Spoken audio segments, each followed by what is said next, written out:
Check this out, guys. Ang gandang pangregalo sa mga kids.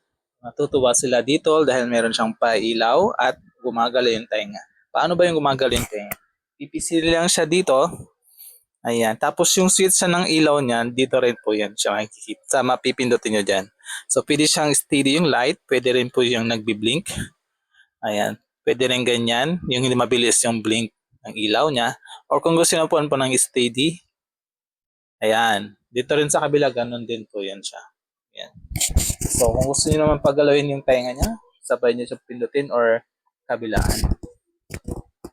O, di ba? Ang cute nitong pang sombrero ng mga kids. Lalo pag gabi kayo may labas kayo sa mga park. Ayan. So, kitang-kita yung lights ng sombrero na ito. Kung gusto niyo po, mayroon pang mga iba't ibang pagpipilian dyan na characters. Ayan. So, mas malamang siguro mas maraming mag-check out sa Kuromi style kasi mas favorite nila si Kuromi. Ayan. So, pili lang kayo dyan. Lalagay ko dyan sa yellow basket.